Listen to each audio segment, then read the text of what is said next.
morning guys. Welcome in YouTube channel. Maribit Bagasuto. So, i-video ko ngayon. Magigisa lang ako ng gulay para ulam ngayong tanghali. So, pag naglambot na yung repolyo, saka ko na, pag naglambot na ang carrots, saka ko na ilagay ang repolyo guys. So, ito yung repolyo guys. Oh. Yan, diba? So, pag ikaw na lang gagawa ng mag-isip ng kung ano yung ulamin.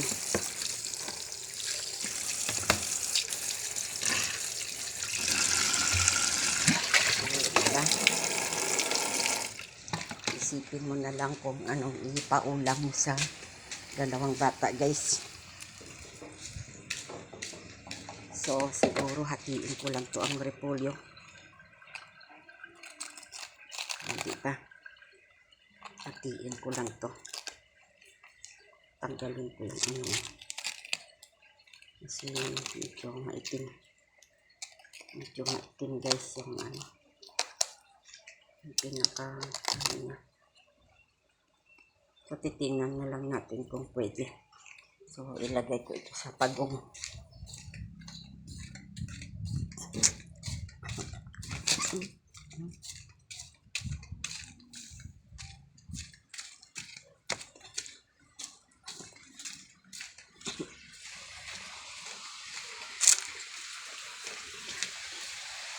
So, ayan ang pagong ngayon. Ayan o. Tatlo yan nandiyan yung isa. So, ito yung ating tilapia. Malalaki na guys. O. O, diba? Ayan. Ilagay ko lang dyan guys. Para lumaki. So, ayan. Anim na yung baby at yan guys. So, apat na yung malalaki ata. Apat o 5 guys. So, diba? So, ang dami kong mga tawag dito. So, diba? Ang dami na nila o. So, ayan o, diba? Palakihin ko pa yan guys. So, ayan. Ang dami ko na ang lalaki na ng aking tilapia guys. So, tara na. Pupunta na tayo doon sa aking niluluto.